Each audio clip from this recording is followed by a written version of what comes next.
Mantun saya ini ya mirip ya Bapak Ibu ya sama yang ada di media sosial. Jadi buah ketong, buah kecapi. Oh ya Allah Bapak Ibu saya Yuk mari Bapak Ibu berbondong-bondong kita mau mulai lagi. Ayo kita beri tepuk tangan yang meriah dulu ya Bapak Ibu ya untuk Bapak M. Arzaki yaitu adalah pemateri ketiga. Ya, Bu Emma dihitung ya Bu ya pemateri yang akan bicarakan mengenai berpikir komputasional dan kurikulum informatika di Indonesia. Mudah-mudahan ini menjawab kegalauan Bapak Ibu yang tadi menyampaikan bahwa mungkin anak-anak didiknya atau siswa-siswinya masih kesulitan. Dan saya pribadi pun selaku pengajar juga butuh tantangan ya ibu-ibu ya, bapak-bapak ya, bagaimana caranya membuat mereka nyaman dan merasa ketagihan gitu. Itu sulit sekali gitu. Baik Bapak Arzaki, tanpa berpanjang lebar dipersilakan Pak. Baik. Selamat pagi Bapak Ibu rekan-rekan semua. Ya, perkenalkan saya Arzaki. Mungkin nanti Bapak atau Ibu bisa panggil saya dengan Zaki saja, biar nggak terlalu panjang. Di sini saya akan menyampaikan sedikit sharing terkait berpikir komputasional dan kaitannya dengan kurikulum mata pelajaran informatika di Indonesia. Tentunya di sini kurikulum yang dimaksud adalah yang diberikan di pendidikan dasar dan menengah. Ya. Mungkin untuk sebagai pembuka gitu ya, ada soal tantangan bebras yang mungkin Bapak Ibu pernah lihat sebelumnya di buku-buku tantangan bebras secara online, atau mungkin bahkan Bapak Ibu pernah memberikan soal ini kepada siswanya gitu ya. Nah, soal ini cukup sederhana.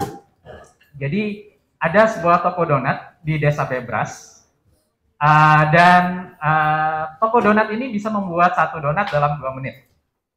Kemudian ada antrian di depan toko dan pelanggan dilayani satu persatu. Nah, setiap pelanggan ingin membeli sejumlah donat. Karena saking larisnya, setiap orang hanya boleh membeli 3 donat pada satu saat.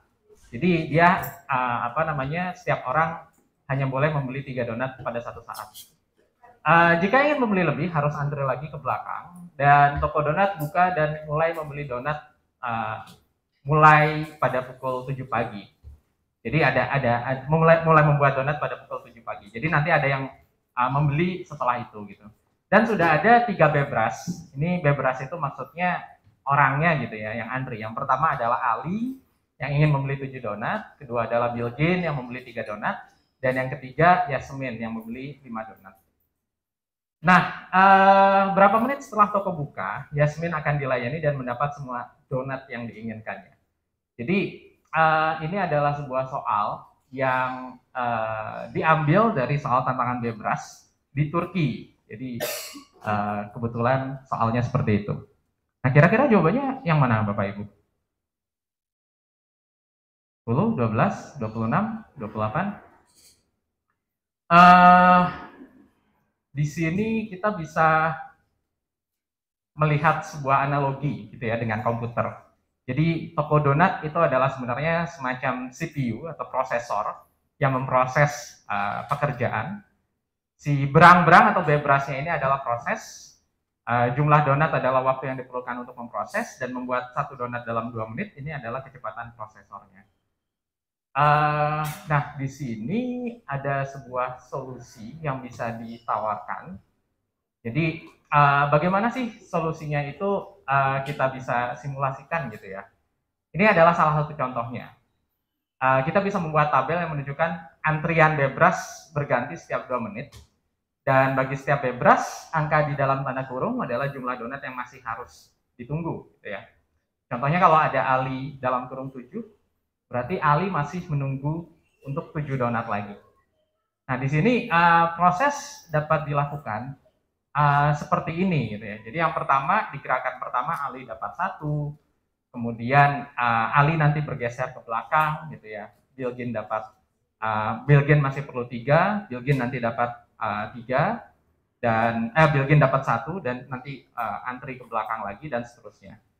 Nah, tabel ini nanti bisa dilanjutkan sampai suatu ketika apa yang kita ingin capai itu diselesaikan gitu. Tapi kalau misalkan di sini, ini kita bisa simulasikan sampai kepada proses ketika semuanya mendapat donat gitu ya. Jadi di kolom paling kanan kita punya kolom yang menyatakan siapa sih yang sudah selesai, gitu ya. Siapa sih yang sudah selesai?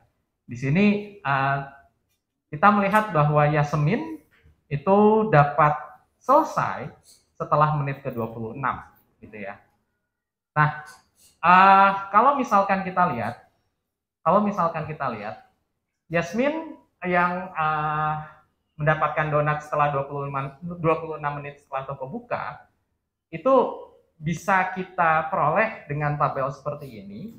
Dan sebenarnya ini adalah satu konsep dalam informatika yang namanya metode penjadwalan dengan algoritma round robin.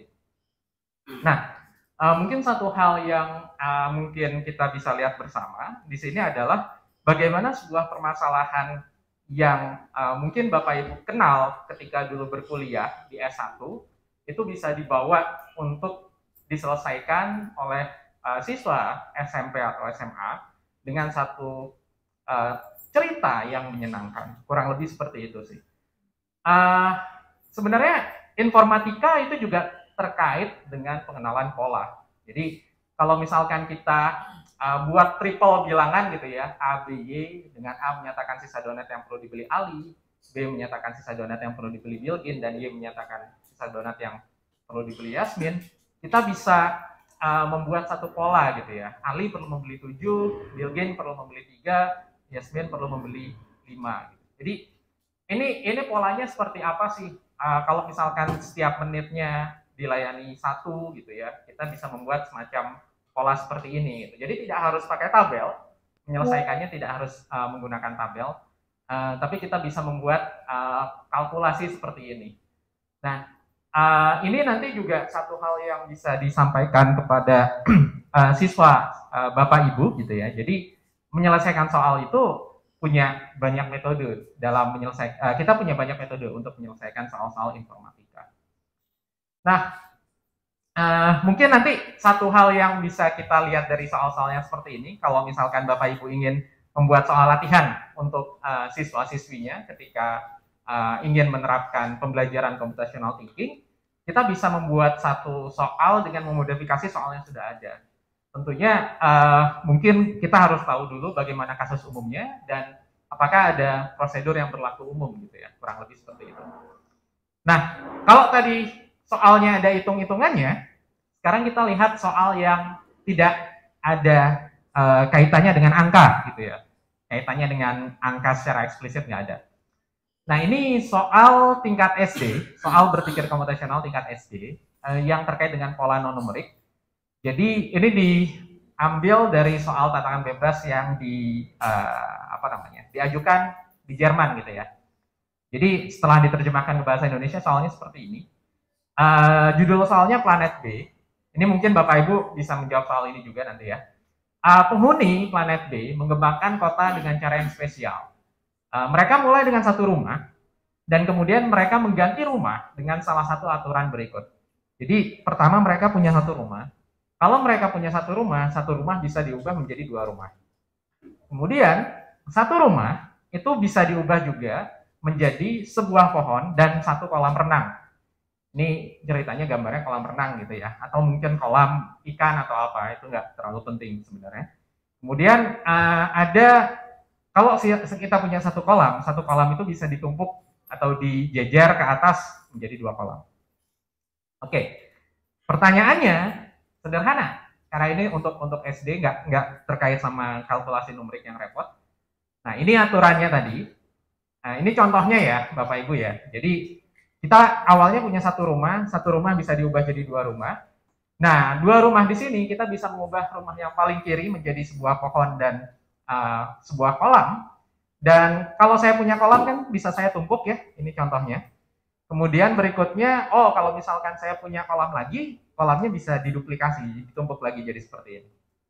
Oke ya, jadi itu ceritanya gitu ya.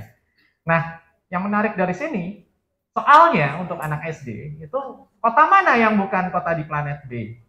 Kira-kira yang mana Bapak Ibu? Yang C? Yang bukan ya, yang nggak bisa diperoleh. Kalau yang C bisa nggak? Kita punya satu rumah bisa jadi 2 rumah, 2 rumah nanti bisa jadi 3 rumah, 3 rumah jadi 4 rumah bisa ya Bapak Ibu ya. Berarti yang ini bisa nih. Yang nggak bisa yang mana kira-kira? Kalau yang A kita punya satu rumah bisa jadi 2 rumah bisa diubah jadi pohon dan kolam, 1 buah. Nanti kalau ada kolam dapat 1 bisa ditumpuk, gitu. Yang A bisa berarti ya. Kalau yang D gimana yang D? Bisa ya. Karena kalau kita punya rumahnya bisa diubah jadi pohon dan kolam. Pohon dan kolam. Dan nanti kalau kita punya 1 kolamnya bisa ditumpuk. Gitu. Kalau jadi yang ini bisa kita peroleh kalau saya punya 1 rumah jadi 2 rumah. Kemudian rumah yang pertama kita ubah menjadi pohon dan kolam, nanti kolamnya bisa kita duplikasi. Yang nggak bisa yang mana kira-kira? Yang B. Gitu. Jadi B itu tidak mungkin kita peroleh. Jadi alasannya ada di sini. Tadi barusan kita bahas bersama. Tapi satu hal yang menarik dari sini itu adalah kita bisa memperkenalkan sesuatu yang tidak terkait dengan numerik untuk siswa-siswa kita gitu. Dan itu mungkin satu hal yang membuat ini menjadi lebih menarik gitu ya. Nah, pola non-numerik yang barusan kita lihat di situ, itu merupakan bagian dari informatika. Mungkin kalau Bapak Ibu dulu ingat ketika berkuliah, ya ini kalau dulu pernah mengambil nama kuliahnya ada teori bahasa otomata gitu ya. Dalam teori bahasa otomata, pembentukan rumah yang kita lihat itu merupakan satu contoh aturan produksi pada suatu tata bahasa formal atau grammar rule. Gitu. Jadi ini sebenarnya siswa tidak perlu tahu oh ini ada otomata untuk mengerjakan soal ini, tapi kita bisa membuat sesuatu yang problem solving yang diperoleh atau diadaptasi dari konsep-konsep informatika yang ada. Nah, saya tidak akan menjelaskan terlalu detail terkait berpikir komputasional karena saya rasa ini tadi juga sudah disampaikan oleh rekan-rekan saya yang sebelumnya. Jadi konsep ini pertama kali sebenarnya mulai diperkenalkan tahun 2006 oleh Janet Wing dari MIT waktu itu. Dan ini meliputi banyak hal, mulai dari pemecahan masalah, pembuatan desain sistem, pemahaman tentang perilaku manusia, dan lain sebagainya. Ada beberapa karakteristik yang mungkin nanti Bapak Ibu juga bisa baca lebih lanjut, karena slide-nya nanti akan di-share juga ke Bapak Ibu. Nah, tapi intinya berpikir komputasional itu merupakan satu proses berpikir yang terkait dengan formulasi permasalahan. Jadi mungkin kalau siswa itu terbiasa dengan rumus cepat gitu ya untuk menyelesaikan masalah. Nah, pada pembelajaran berpikir komputasional kita mengajari bagaimana siswa itu dapat menyelesaikan masalah apapun selama dia bisa memformulasikannya dengan baik. Dan solusi yang dia peroleh itu perlu dapat direpresentasikan secara ilmiah. Nah, tapi di sini secara ilmiah itu menurut siswa sendiri juga nggak jadi masalah gitu ya, karena ilmiah atau rigor itu sebenarnya tidak punya definisi yang kaku untuk kasus yang seperti ini. Dan solusinya nanti perlu dapat diselesaikan secara efektif oleh manusia atau mesin. Jadi solusinya tadi bisa diselesaikan secara algoritmik. Nah, aspek yang ada pada berpikir komputasional seperti dekomposisi, kemudian pengenalan pola, abstraksi, dan algoritma itu adalah hal yang biasanya atau memang biasanya perlu untuk dilakukan ketika kita ingin menyelesaikan permasalahan-permasalahan dalam informatika gitu ya. Jadi kalau nanti akan saya jelaskan bahwa sebenarnya apa sih kaitan berpikir komputasional dengan informatika secara umum. Gitu. Nah, saya akan memperlihatkan satu soal lagi. Mau tidak mau ketika Bapak Ibu mengajar mata pelajaran informatika, ketika bermain dengan informatika pasti ada kaitannya dengan matematika walaupun sedikit gitu ya, pasti ada. Karena memang secara epistemik gitu ya, secara keilmuan keduanya ada kaitannya gitu, nggak mungkin dibuang satu dari yang lain. Nah ini ceritanya seperti ini ya. Ini saya ambil dari soal yang pernah di-share sama Bu Emma tahun yang lalu juga, jadi dan tahun sebelumnya. Jadi ada petani yang menanam pohon apel dalam sebuah kotak. Dalam rangka melindungi pohon apel dari angin, petani ingin menanam pohon konifer, ini semacam cemara atau sejenisnya gitu ya, di sekeliling kebunnya. Nah, gambar di samping itu menunjukkan situasi tersebut. Terdapat pola pohon apel dan pohon konifer untuk sejumlah n baris pohon apel. Jadi kalau misalkan saya punya apelnya ada 1, Nah, ketika baris apelnya ada 1, di situ pohon konifernya ada berapa, Bapak Ibu? Ada 8 gitu ya. Kemudian ketika pohon konifernya ada 2 baris, maka kita punya 4 buah pohon apel, kita lihat di situ. Pohon konifernya ada berapa tuh? Kalau kita hitung. Di atas ada 4, di bawah ada 4, kanan kirinya ada 4 juga, tapi ada yang dihitung 2 kali. Jadi di sana nanti kita bisa hitung. Nah, demikian pula polanya ketika N-nya sama dengan 3 dan N-nya sama dengan 4. Nah, permasalahan yang ada di sini itu adalah tentukan formula yang dapat digunakan untuk menghitung banyaknya pohon apel dan banyaknya pohon konifer untuk pola yang ditunjukkan pada gambar di samping. Jadi kurang lebih ini adalah salah satu soal berpikir komputasional yang bisa diberikan. Gimana cara menyelesaikannya? Kita bisa melihat pola gitu ya. Nanti kita akan lihat kenapa banyaknya pohon apel bisa N kuadrat dan kenapa banyaknya pohon konifer bisa 8 dikali N. Jadi sebenarnya kita bisa membuat satu tabel. Jadi untuk menyelesaikan permasalahan seperti ini nanti ketika kita ajarkan kepada siswa, kita bisa melihat pola gitu ya. Oh, kalau N-nya 1 berarti pohon apelnya 1, N-nya 2 pohon apelnya 4, N-nya 3 pohon apelnya 9 dan seterusnya. Banyaknya pohon konifer juga bisa kita hitung dengan cara yang serupa. Jadi sebenarnya kita punya 8 di yang pertama, 16 di yang kedua, 24 di yang ketiga, dan seterusnya. Nah, ini kalau misalkan kita lihat lebih lanjut, terkait dengan dekomposisi terlebih dulu gitu ya. Jadi, gimana sih kita bisa dapat rumus N kuadrat dan 8N? Jadi, dari tabel yang diperoleh oleh siswa, jadi melakukan hal yang seperti ini sebenarnya tidak terlalu sulit ya, menggambar sampai N sama dengan 4 atau mungkin bahkan sampai N sama dengan 5 masih tidak terlalu sulit untuk dibayangkan. Jadi kita lakukan dekomposisi dulu. Dan kalau 4, 2, satu baris ada 1 apel dan 8 konifer, 2 baris ada 4 apel dan 16 konifer dan seterusnya. Nah, dari dekomposisi ini nanti kita bisa menentukan sebuah pola gitu ya. Pola seperti apa yang bisa kita gunakan untuk menyelesaikan permasalahan ini. Jadi pola banyaknya pohon apel itu adalah bilangan kuadrat sempurna gitu ya, 1, 4, 9, 16 dan seterusnya. Kemudian banyaknya pohon konifer itu polanya memenuhi formulasi 8 dikalikan N gitu ya. Ini kan kelipatan 8 sebenarnya. 8, 16, 24, 32, 40 dan seterusnya. Jadi kurang lebih ini adalah bagaimana cara kita memberikan satu pendekatan cara menyelesaikan masalah kepada siswa tanpa menggunakan formulasi dari awal gitu ya. Jadi siswa yang diminta untuk mencari rumusnya itu. Gitu. Nah, ketika siswa sudah bisa memperoleh formulasi ini, maka dia sudah bisa melakukan abstraksi terhadap permasalahan yang ada. Jadi ketika nanti ditanya, kalau ada 9 baris pohon apel, ada berapa sih banyaknya? Tentunya dia tidak akan membuat tabel lagi, tapi dia bisa memasukkan formulasi, menggunakan formulasi yang ini dan mensubstitusikan N sama dengan 9. Seperti itu. Nah, konsep BK itu memang terkait sama informatika, ada irisannya gitu ya. Tapi bukan berarti semua yang ada di computer science atau semua yang ada di informatika itu adalah BK gitu ya, enggak juga. Tapi memang ini menjadi satu fondasi gitu, ada irisannya. Kemudian mungkin satu hal lagi yang perlu Bapak Ibu ketahui, yang namanya coding atau programming skills itu hanya sebagian dari apa yang dibutuhkan di informatika. Jadi memang informatika butuh coding, tapi tidak melulu coding gitu ya isinya. Coding itu nanti akan dipakai untuk membantu siswa atau membantu kita ketika kita ingin menyelesaikan satu permasalahan secara otomatis gitu ya.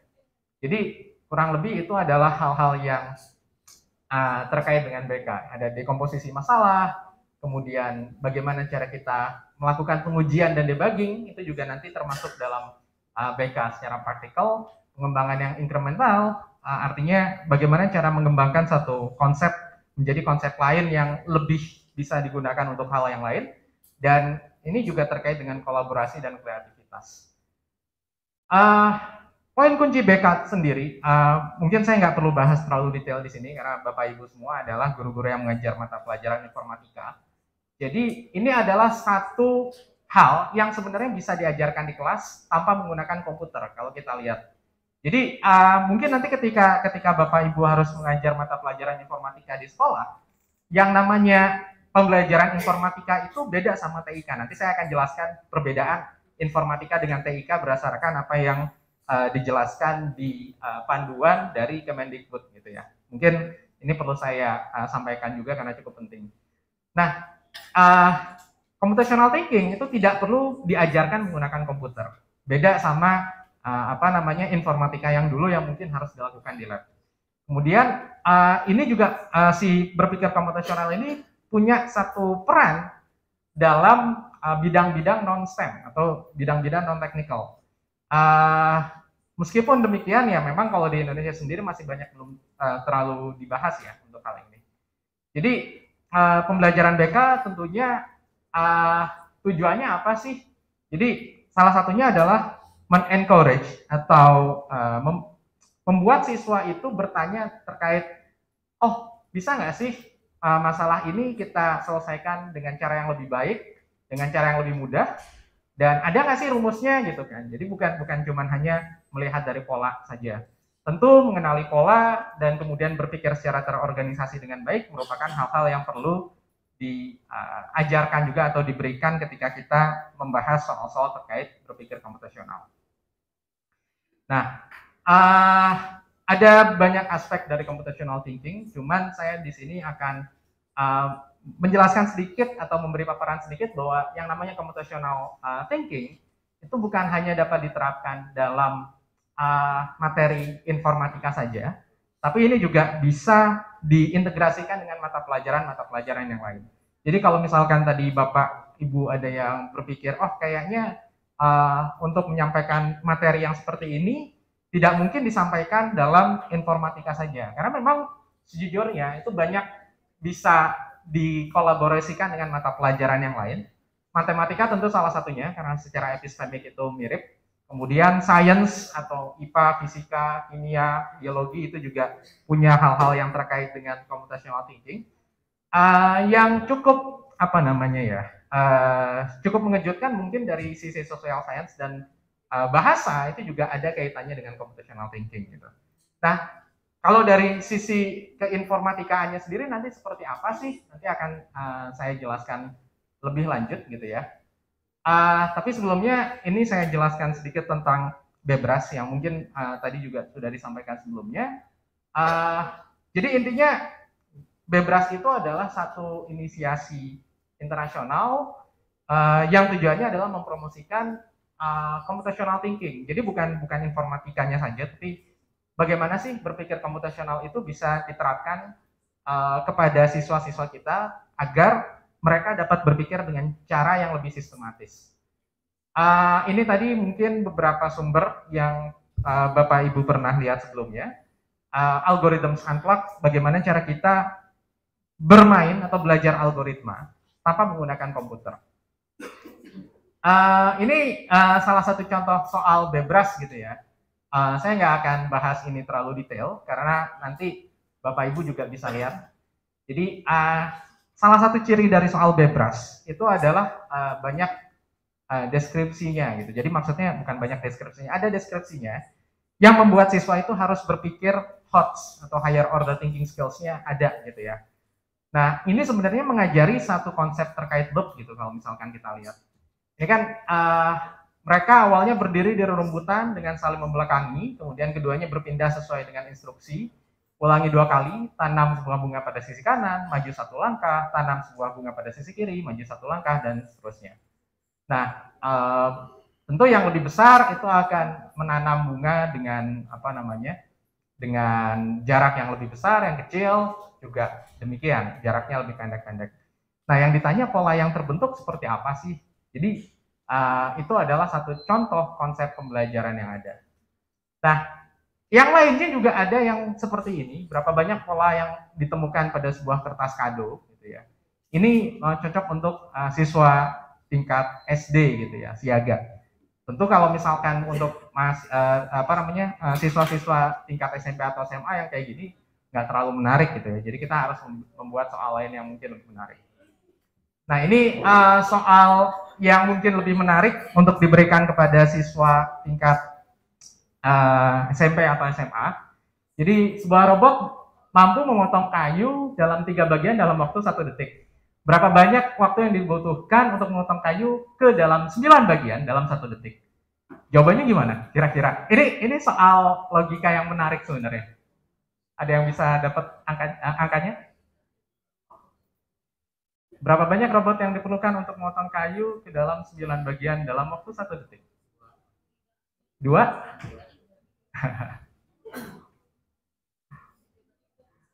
Bisa nggak 2 robot? Atau perlu 3? Oke.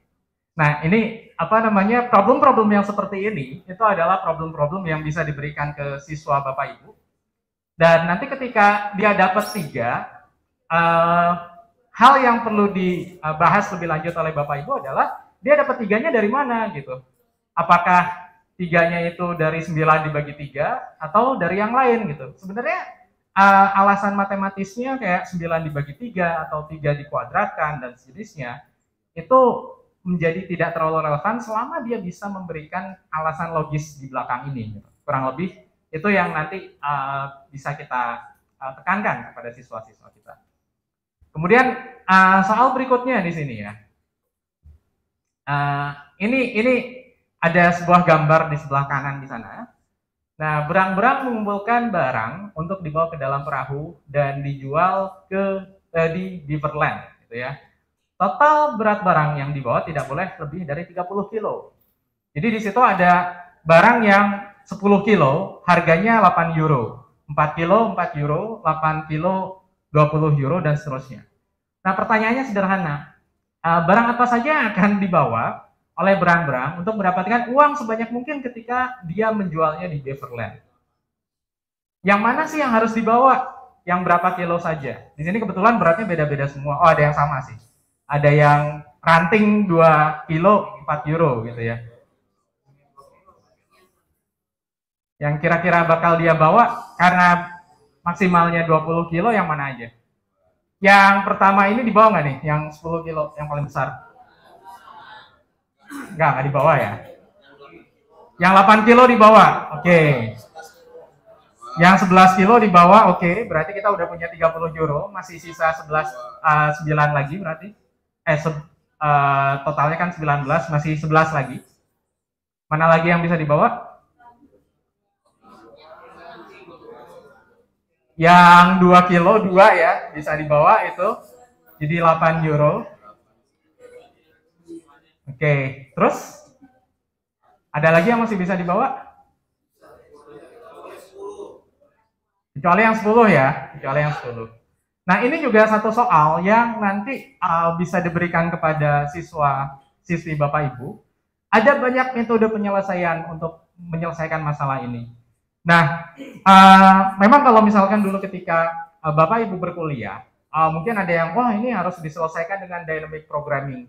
Tentu kalau ketemu sama anak siswa SMP atau SMA, kita nggak bisa ngomong itu duluan gitu ya.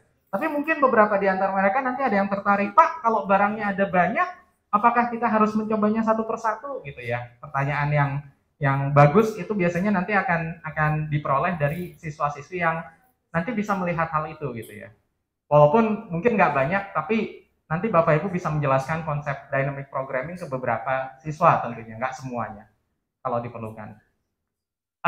Ini adalah contoh-contoh soal lain yang Bapak Ibu bisa lihat, dan ini nanti kontesnya ada di bulan November, 6 sampai 11 November, Bebras Challenge tahun 2023.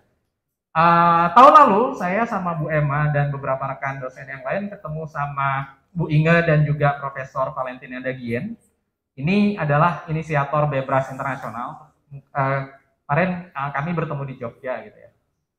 Nah, Bebras dan Higher Order Thinking Skills itu adalah hal yang terkait. Jadi soal Bebras mengambil ruang pengetahuan yang diminiaturkan dalam situasi sehari-hari, dapat membangun keterkaitan aspek pengetahuan, dan ini muncul dalam soal adalah aplikasi dan pemahaman komprehensif terkait persoalan. Jawaban perlu dianalisis dan dievaluasi untuk memverifikasi kebenarannya. Jadi apa sih kaitannya antara hal-hal yang tadi dengan gerakan pandai yang saat ini sedang kami lakukan? Mungkin Bapak Ibu ada yang pernah mengikuti gerakan pandai ini sebelumnya gitu ya, tapi saya akan jelaskan lagi saja kalau seandainya belum. Jadi ini adalah gerakan pandai adalah satu inisiatif sekumpulan dosen perguruan tinggi, bukan cuma dari TELU saja, tapi juga dari tempat-tempat yang lain, dan komunitas Bebras di Indonesia untuk mensosialisasikan berpikir komputasional dan higher order thinking skills sebagai bagian dari pembelajaran. Jadi ini sudah ditawarkan untuk banyak guru dan ada banyak siswa juga yang terkait dengannya. Nah, mungkin saya nggak akan jelaskan gerakan pandai secara umum karena ini juga sudah diberikan oleh rekan saya sebelumnya. Materi pelatihan pada gerakan pandai termasuk dalam pengenalan terkait computational thinking dan informatika. Kemudian nanti siap Bapak Ibu akan lihat soal-soal Bebras lebih lanjut. Dan Bapak Ibu juga akan mengeksplorasi berbagai resource untuk computational thinking pada hari Jumat nanti.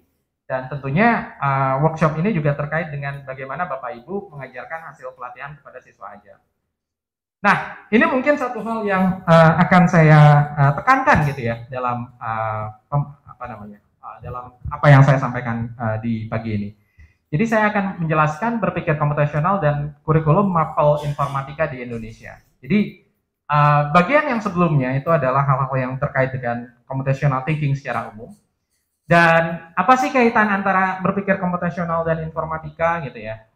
Jadi informatika itu sebenarnya terkait dengan bagaimana cara kita menyelesaikan masalah, problem solving. Problem solving sendiri kadang-kadang kan nggak efisien gitu ya. Untuk membuat problem solving yang efisien, kita tentu harus berpikir secara kritis. Dan berpikir kritis seringkali memerlukan metode berpikir komputasional untuk melakukan dekomposisi permasalahan, kemudian melakukan abstraksi, kemudian bagaimana cara kita membangun algoritma, dan lain sebagainya. Nah, jadi satu hal yang ingin saya sampaikan, bedanya TIK dengan informatika yang disampaikan oleh pemerintah, ketika kita mengenalkan computer science, itu tidak harus menggunakan komputer.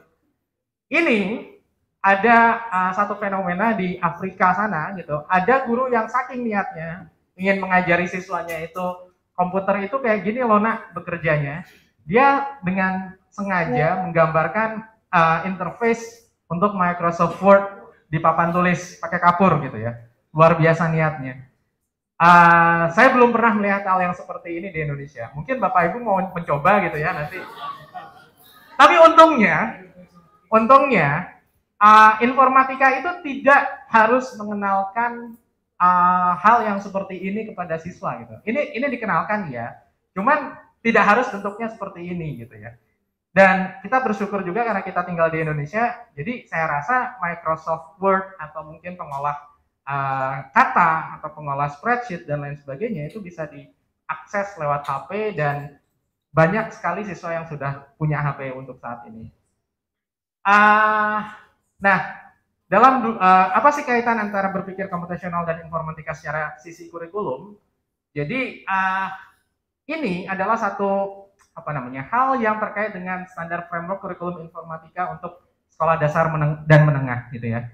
Jadi kalau di negara maju yang namanya pembelajaran informatika atau informatics education, computer science education itu sudah diberikan sejak siswanya minimal SMP. Ada yang dari SD juga, tergantung negaranya dan tergantung sekolahnya juga tentunya.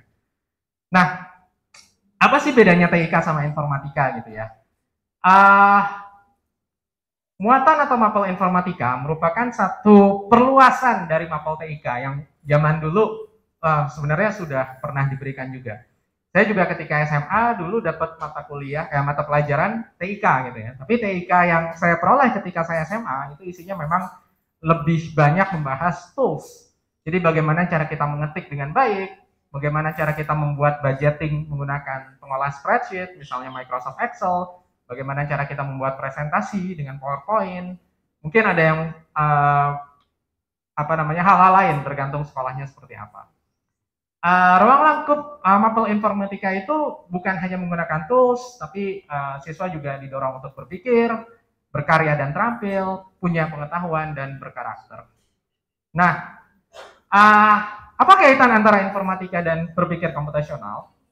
Jadi kalau dari buku yang diberikan oleh Kemdikbud sebagai panduan, berpikir komputasional itu harusnya menjadi landasan dari pelajaran informatika yang diberikan di sekolah. Jadi TIK itu sendiri adalah sisi aplikatifnya Bapak Ibu kalau dilihat. Nah, berpikir komputasional nanti akan mendukung 5 aspek.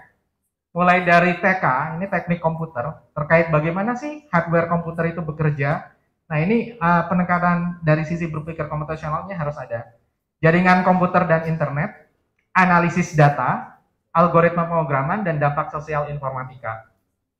Jadi dari sini semua nanti siswa akan melakukan yang namanya praktik lintas bidang gitu ya. Mungkin Bapak Ibu pernah mendengar hal ini ketika mengajarkan informatika di sekolah Bapak Ibu masing-masing, yang nanti ini akan terkait dengan pembelajaran TIK-nya sendiri gitu ya. Jadi kalau dulu TIK itu hanya di atapnya saja tapi fondasinya tidak ada, di informatika ini pemerintah berharap melalui Kemdikbud gitu ya, siswa bukan hanya diajarkan bagaimana cara memakai tools, tapi juga bagaimana cara memahami tools tersebut gitu. Nah, ini tujuan pembelajaran informatika versus TIK yang mungkin perlu saya sampaikan. Yang bedanya apa sih? Kalau dulu di kurikulum tahun 2013, 10 tahun yang lalu, saya nggak tahu, kurikulum mungkin ada yang update lagi, tapi sampai terakhir saya lihat perbandingannya masih sama kurikulum 2013. Jadi kalau dulu di kurikulum yang sebelumnya bimbingan TIK itu dimaksudkan agar peserta didik mampu mengantisipasi pesatnya perkembangan TIK, tapi dengan tujuan memberikan tools gitu ya, memberikan tools yang nanti akan bisa dipakai. Nah, kalau di informatika yang mulai tahun 2018, sekarang mungkin udah ada versi revise-nya atau revisinya. Ini penekanannya lebih ke arah problem solving atau bagaimana cara memecahkan masalah. Gitu ya. Dan memecahkan masalah itu sendiri bisa dilakukan menggunakan banyak tools. Kemudian tentunya di sini siswa akan memakai yang namanya berpikir komputasional, dan ini bisa mendukung mata pelajaran lainnya, bahkan mendukung kecakapan hidup di dunia digital. Karena kalau misalkan fokusnya hanya mengajarkan tools bisa kadaluarsa dalam 5 tahun ke depan gitu ya, kurang lebih seperti itu. Nah, cakupannya juga berbeda. Kalau TIK di kurikulum 2013 yang lalu, materi terkait perangkat keras, perangkat lunak yang digunakan untuk mengumpulkan, menyimpan, manipulasi, dan menyajikan informasi itu diberikan. Kemudian penggunaan alat bantu untuk memproses dan memindah data dari satu perangkat ke perangkat lainnya juga dijelaskan gitu ya. Kayak gimana cara kita memakai alat untuk mengetik, memproses bilangan, dan lain sebagainya. Tapi kalau di informatika yang baru ini, kurikulumnya didasarkan pada CT, dan sebenarnya ada 5 pilar informatika yang nanti Bapak Ibu bisa ajarkan. Jadi sistem komputer itu terkait bagaimana komputer itu bekerja dari sisi perangkat keras biasanya, jaringan komputer dan internet, tentunya praktiknya bukan hanya belajar jaringan yang susah gitu ya, kayak topologi jaringan, tapi internet juga sudah, analisis data, algoritma dan pemrograman, dan dampak sosial informatika. Nah, ini proses pembelajarannya juga bedanya seperti apa sih? Kalau dulu di kurikulum yang lama, pembelajarannya ini lebih bersifat instruksional dengan fokus pada pemakaian perangkat atau tools. Tapi sekarang, dalam pembelajaran informatika, ini dilakukan melalui aktivitas pembelajaran berdasarkan STEM dan berpikir komputasional. Jadi lagi-lagi, TIK-nya itu nanti akan dipakai sebagai wahana untuk membawa peserta didik menjadi digital citizen atau kreatif komunikator. Jadi tools diajarkan sebagai sarana, bukan satu-satunya hal yang harus dipakai untuk menyelesaikan masalah. Nah, tentunya kalau misalkan kita lihat ya BK ini sudah cukup penting. Ini mungkin selanjutnya yang perlu saya sampaikan. Untuk kurikulumnya sendiri nanti Bapak Ibu yang mengajar Mapel Informatika bisa lihat di ini ya, aren.cs.ui.ac.id. /KIKD/XKIKD. Nah, ini nanti bisa dilihat. Atau mungkin kata kuncinya bisa kurikulum informatika AREN CSUI gitu ya. Itu bisa dilihat. Di sana sedang dikembangkan. Nah, ini pembelajarannya apa aja yang harus diberikan kepada siswa. Dan tentunya berpikir komputasional tadi sempat disinggung sudah masuk ke PISA juga. Jadi mulai di soal PISA tahun 2021, soal matematikanya banyak, beberapa di antaranya terkait dengan soal computational thinking. Ini salah satu soalnya. Nah, apa yang harus dilakukan oleh pengajar? Tentunya ya kita perlu menyesuaikan diri untuk mengajarkan konsep berpikir komputasional ini kepada siswa. Dan kalau misalkan terkait sama computational thinking, ada kaitannya sama IOI. Cuman satu hal yang perlu saya sampaikan di sini, ketika kita mengajarkan informatika itu targetnya bukan menjadikan siswa ikut IOI gitu ya Bapak Ibu ya. Ini IOI itu satu hal yang baik, cuman bukan berarti nanti semua siswa harus di-push untuk seperti ini gitu. Nah, yang di-push seperti ini mungkin nanti cukup yang tertarik saja gitu, karena kasihan kalau semua siswa disuruh seperti ini gitu. Guru-guru mata pelajaran informatika dapat menerapkan BK dengan lebih mudah dibandingkan dengan guru-guru mata pelajaran lain tentunya, karena kurikulumnya sendiri sudah ada. Walaupun demikian, ini saya akan menunjukkan sebenarnya kemarin kami di Biro Bebras Universitas Telkom juga sudah menunjukkan bahwa guru-guru yang mempelajari BK gitu ya, yang telah mempelajari BK ketika dia menerapkan di mata pelajarannya, ternyata guru yang non eksakta itu juga bisa paham gitu ya, walaupun awalnya tidak lebih paham dari guru-guru yang non eksakta gitu ya, yang eksakta maksud saya. Ini pelatihan yang kemarin saya sempat lakukan di Surabaya untuk guru-guru informatika. Jadi nanti pelatihan sebenarnya lanjutan dari gerakan pandai yang ini ya.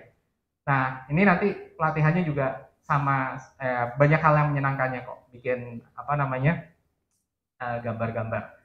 Nah, ini mungkin saya sampaikan sedikit di sini. Ada apa setelah pelatihan berpikir komputasional ini? Nah, Bapak Ibu yang mengampu atau mengajar mata pelajaran informatika dan telah mengikuti pelatihan gerakan pandai ini atau telah mengikuti workshop pandai 32 jam sudah dapat sertifikat gitu ya, nanti boleh mengikuti pelatihan lanjutannya. Lanjutannya itu adalah pelatihan terkait mata pelajaran informatika. Kalau yang ini 72 jam Bapak Ibu. Namun untuk saat ini baik dari gerakan pandai maupun dari Bebrasnya sendiri itu baru memfasilitasi untuk jenjang SMP maupun SMA. Jadi untuk Bapak Ibu yang mengampu di jenjang SD itu belum ada lanjutan dari pelatihan BK atau CT yang Bapak Ibu ikuti saat ini. Nah, bedanya mungkin nanti apa sih yang selanjutnya gitu ya? Selanjutnya adalah ya Bapak Ibu akan lebih banyak bermain dengan bagaimana cara menerapkan mata pelajaran informatika yang sesuai dengan dasar-dasar berlandaskan berpikir komputasional yang sudah diberikan sebelumnya. Mungkin teknisnya nanti akan agak sedikit berbeda dengan apa yang ada di sini, cuman kurang lebih ya isinya tentunya lebih banyak mengarah ke informatika secara langsung. Mungkin biar nggak kelamaan kita ke sesi tanya jawab, silakan Bapak Ibu kalau ada yang mau ditanyakan. Bu, sebelumnya kita beri tepuk tangan yang benar dulu ya kepada Bapak Arzaki atas pemaparannya. Terima kasih. Silakan Bapak Ibu kepada penanya bisa langsung disampaikan. Oh ya Ibu silakan ya. Oh ya silakan. Mungkin, ya silakan Bu. Silakan perkenalkan diri dari SMA mana juga atau sekolah mana. Assalamualaikum, saya Lis dari Pondok Pesantren Asurur. Saya bukan pengajar informatika Pak. Saya ngajar MI SD dan juga ngajar matematika, fisika di jenjang selanjutnya. Yang ingin saya tanyakan Pak ya tentang ini, tadi itu kan di CT itu ada 19 konsep. Ketika dalam pembelajaran itu harus ada minimal berapa konsep itu yang harus dilaksanakan. Terus yang kedua, maaf agak banyak ya Pak ya. Untuk MI, anak itu kan kecenderungannya sudah anak milenial zaman sekarang itu udah tidak mau berpikir kadang pengennya di wow. Disuapi ya. Nah, disuapi ya Pak ya. kadang dikasih soal yang misalnya yang agak mudah aja, mereka tuh udah apa sih ya kayak gitu. Yang ingin saya tanyakan, Siti itu apa sih manfaatnya buat anak MI gitu? Gimana cara kita menerangkannya kepada anak MI, anak SD kayak gitu? Baik. Makasih Pak. Langsung saya jawab aja ya Bu ya. Terima kasih Bu Lis. Mungkin yang pertama dulu. Sebenarnya ada berapa banyak konsep yang harus nanti diterapkan ketika kita ingin menyelesaikan satu permasalahan dengan berpikir komputasional. Jadi sebenarnya kalau kita lihat tadi di sana, ada konsep besarnya dekomposisi. Jadi bagaimana cara kita melakukan dekomposisi dari permasalahan yang besar tadi. Dan kemudian ada abstraksi. Bagaimana cara kita nanti dari hal yang umum ini, dari hal yang khusus ini nanti kita lakukan abstraksi. Jadi sebenarnya hanya ada 4 hal di sini nggak muncul ya. Yang slide saya tadi mungkin boleh ditunjukkan dulu. Di slide. Bentar, saya back. Thank you. Bentar.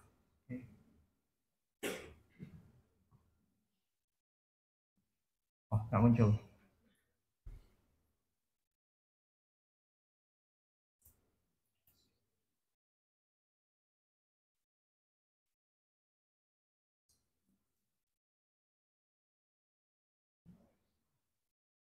Oke.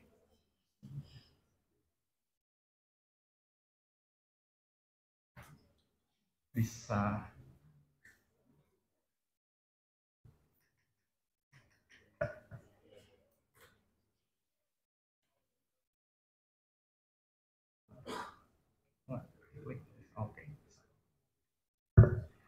Oke, sorry. Nah, jadi hal yang perlu ada ketika kita menyelesaikan satu permasalahan dengan pendekatan computational thinking gitu tadi pertanyaannya, Bu. Proses apa saja sih yang biasanya kita lakukan? Jadi tahapannya itu sebenarnya bukan cuman ya, tapi biasanya ada 4 besar ini gitu.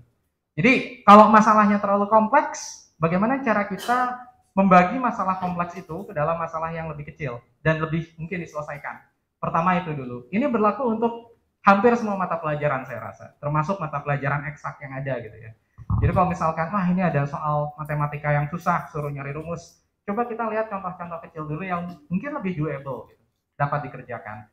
Kita bisa lihat polanya. Polanya itu artinya ketika kita tadi lihat pohon apel dan pohon konifer, kita coba buat polanya. Pola di sini itu tidak perlu dipertanggungjawabkan secara matematis, tapi ya jawabannya seperti ini loh pola-polanya, atau mungkin tebakan logisnya seperti apa. Kemudian kita bisa lakukan abstraksi. Nah, abstraksi itu di sini adalah kalau misalkan polanya seperti itu, maka rumusnya kayak gimana sih? Gitu ya. Rumusnya seperti apa sih? Kayak bagaimana cara kita menjelaskan konsep kalau kecepatan dikalikan waktu jadinya sama dengan jarak gitu ya ke siswa MI yang mungkin baru pertama kali belajar terkait kecepatan dan jarak.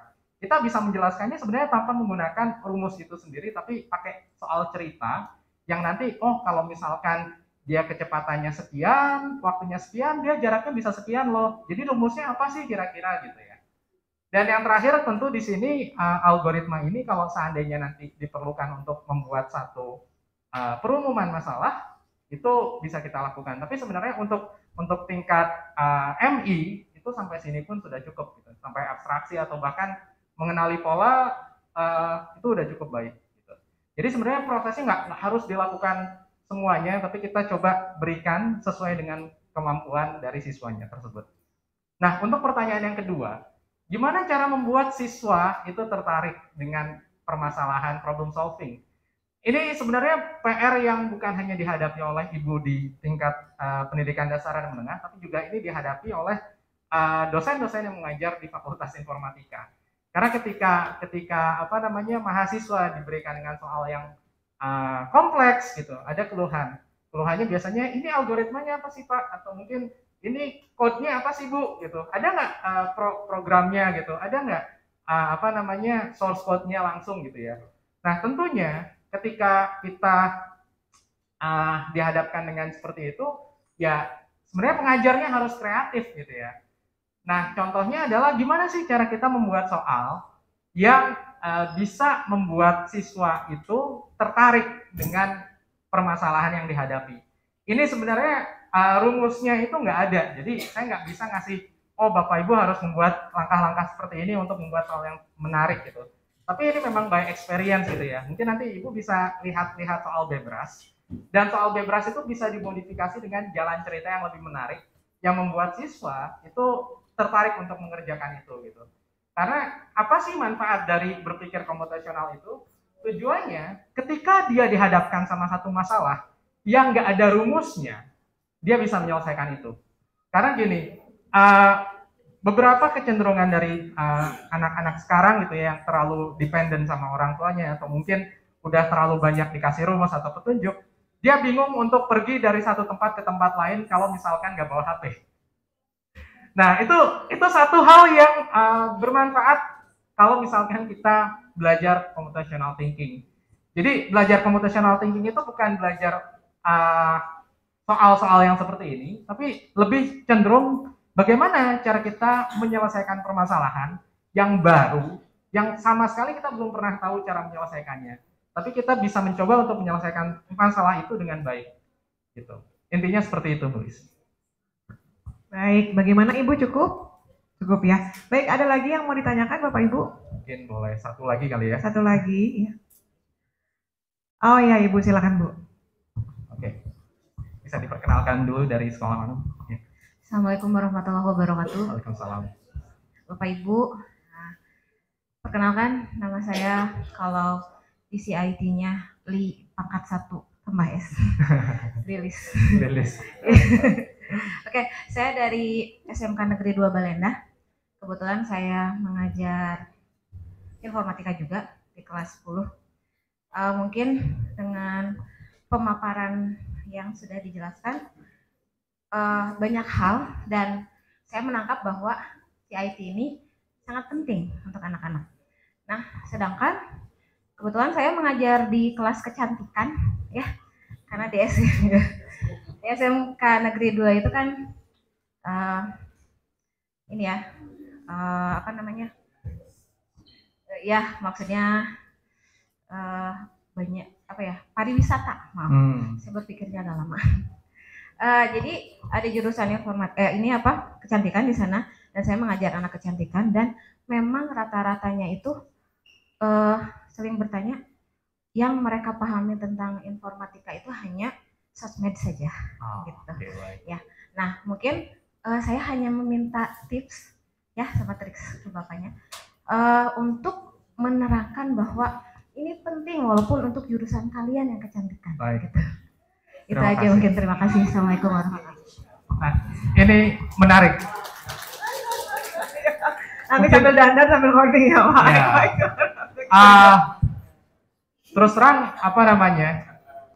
Yang namanya kurikulum informatika itu sendiri sampai saat ini, buku yang diberikan pemerintah itu sifatnya fleksibel. Jadi mungkin kalau misalkan Bapak Ibu zaman dulu gitu ya, di kurikulum yang 2013 itu ada biasanya istilahnya buku paket gitu ya. Buku paket itu kayak the holy book-nya gitu. Jadi kalau misalkan kita ngajarin itu, siswanya diminta pakai buku itu, nanti ujiannya dari buku itu juga gitu ya.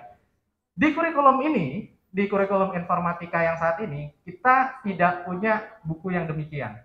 Jadi buku panduan yang diberikan oleh pemerintah pun itu sifatnya fleksibel. Jadi pemerintah bahkan secara eksplisit, saya belum nyantumkan di sini, cuman secara eksplisit itu menjelaskan di kurang lebih mungkin di bagian ini kali ya. Jadi nanti Bapak Ibu bisa lihat di sini juga. Dan kita tidak memfokuskan pada penggunaan tools tertentu. Tapi kalau misalkan tadi pertanyaannya gimana cara menjelaskan pentingnya konsep informatika untuk mahasiswa atau untuk siswa yang bersekolah di jurusan kecantikan atau mungkin tata boga, pariwisata dan sebagainya. Kita jelaskan itu penting, tapi kita tidak memaksakan dia harus bisa sama seperti siswa yang tentunya belajarnya teknik komputer jaringan, gitu ya, rekayasa perangkat lunak, multimedia, itu beda-beda. Dan bahkan capaian pembelajarannya juga nanti bisa disesuaikan oleh guru masing-masing di sekolah masing-masing. Karena itu yang membedakan antara TIK yang dulu dengan informatika yang sekarang. Nah, tadi ada ada hal yang disampaikan. Biasanya siswa yang di jurusan pariwisata ini hanya tahu untuk sosmed saja. Itu sudah permulaan yang baik, Ibu. Nah, apa sih yang bisa kita gali lebih lanjut gitu ya? Nah, dari sini ini ada pembahasan yang namanya dampak sosial informatika gitu ya. Berpikir komputasional itu bisa diberikan kepada siswa-siswa yang hanya tahu sosmed saja dengan satu atau beberapa pertanyaan yang sederhana. Misalkan dia pingin promosi barangnya gitu, atau dia pingin online dan banyak dilihat orang gitu. Kira-kira harus online jam berapa sih supaya dilihat banyak orang? Itu membuat mereka berpikir secara komputasional gitu. Karena kan kalau misalkan kamu pingin online di TikTok atau di mana dan bisa dilihat sama banyak orang, kamu harus online di antara jam berapa sampai jam berapa. Kan mereka akan berpikir sesuatu yang mereka sukai, dan tentunya harapan kita nanti kita bisa mengarahkan hal yang terkait dengan berpikir komputasional di situ. Tentunya nanti ketika siswanya adalah siswa jurusan yang SMK yang tata boga, pariwisata dan sejenisnya, ya pembebanan untuk algoritma pemrogramannya ini tidak terlalu besar.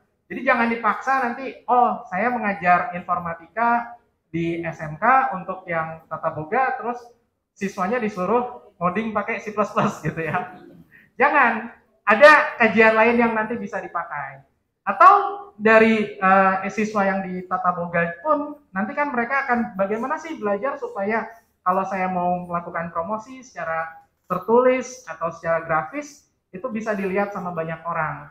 Nah, nanti mereka akan bermain dengan analisis data juga. Oh, data itu apa sih?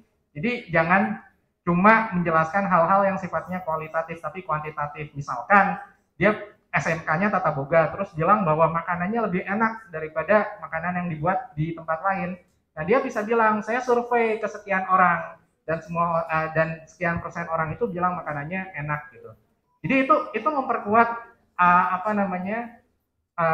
pembelajaran informatika menggunakan berpikir komputasional tanpa memaksakan siswanya itu harus bisa melakukan sesuatu yang sifatnya teknikal.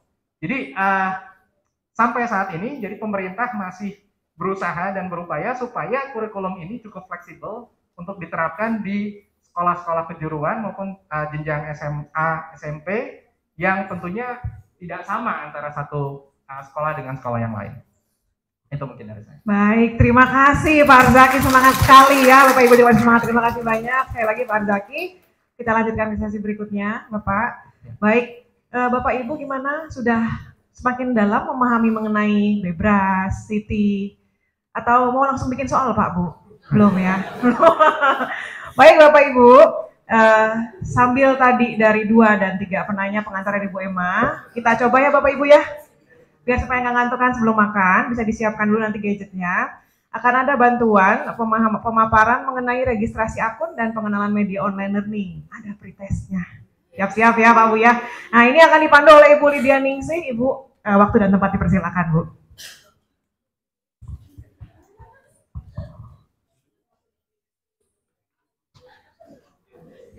Assalamualaikum warahmatullahi wabarakatuh. Selamat pagi menjelang siang Bapak Ibu semuanya.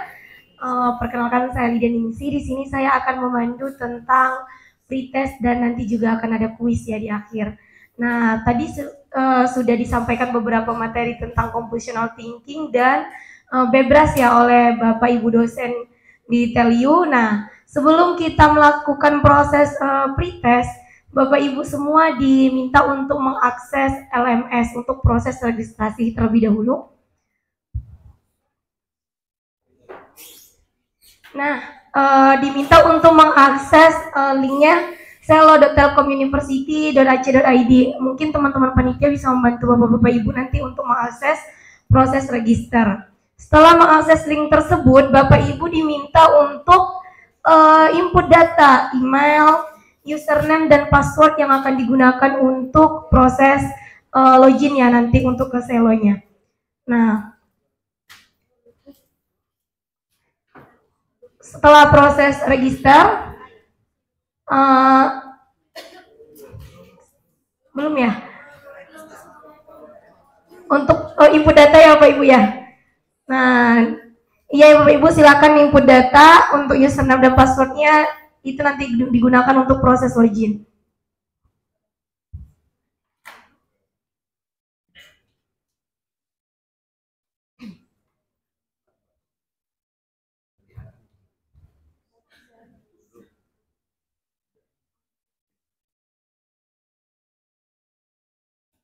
Apakah sudah selesai Bapak Ibu?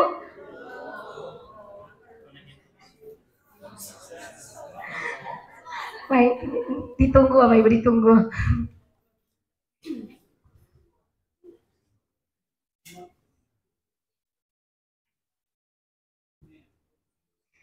Iya, diminta untuk menginput email, nama, kemudian kota, password, username.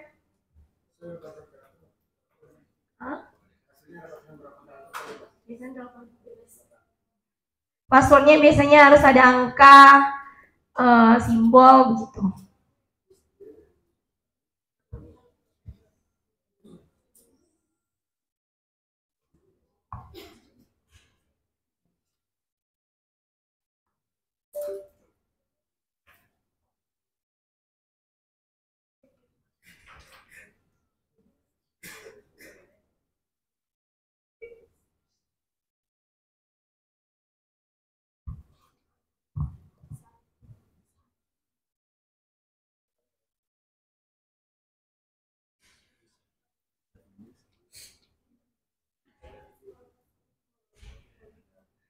Untuk password bisa menggunakan huruf besar, kemudian angka, disertakan biasanya simbol.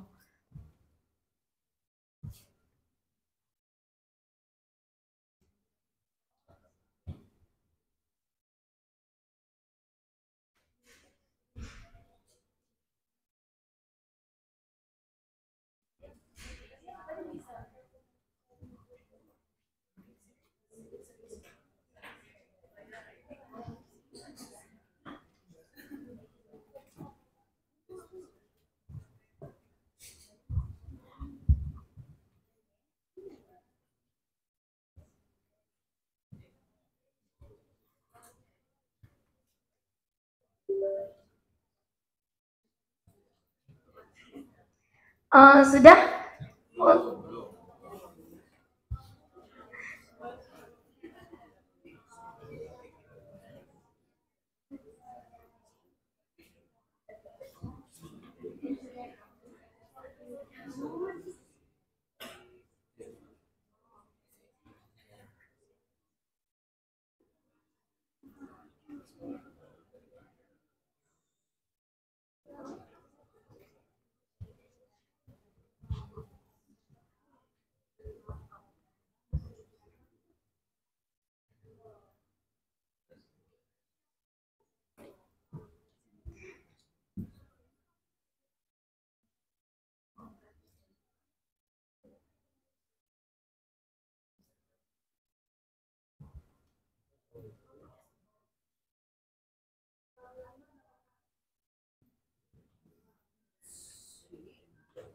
Untuk passwordnya Bapak Ibu itu disertakan simbol, huruf besar, angka, huruf kecil, simbol, biasanya 8 karakter paling minimal.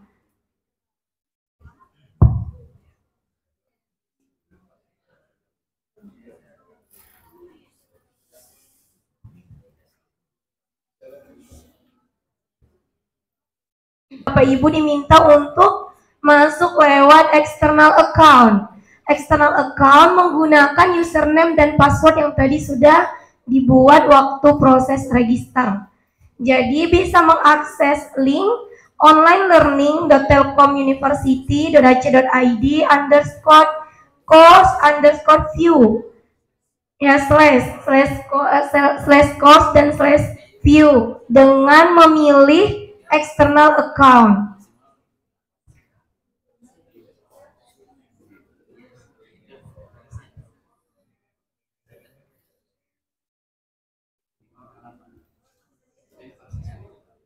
Bapak Ibu diminta login ke Selo menggunakan link online learning .telkomuniversity.ac.id /course/view.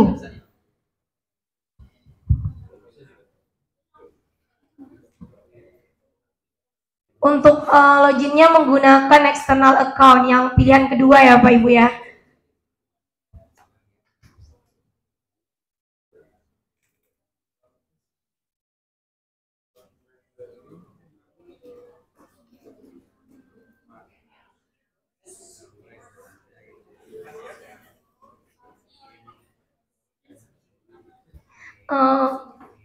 Sebentar ya Ibu, untuk slide-nya sebentar.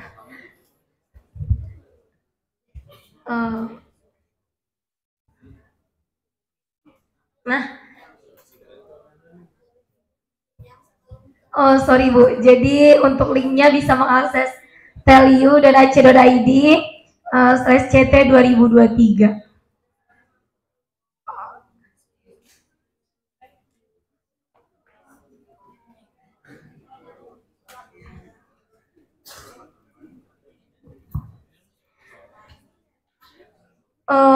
Kembali diingatkan Bapak Ibu untuk linknya bisa mengakses tel_u.ac.id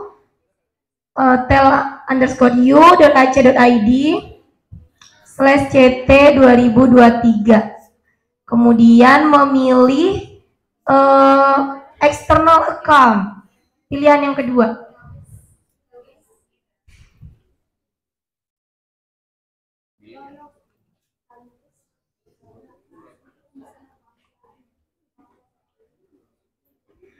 Untuk course, di My Course itu akan terdapat pilihan pretest,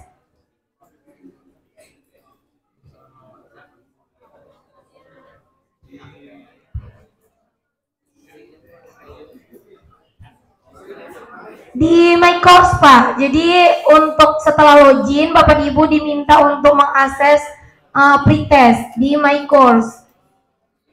Mungkin bisa di scroll setelah dapat My Course, Bapak Ibu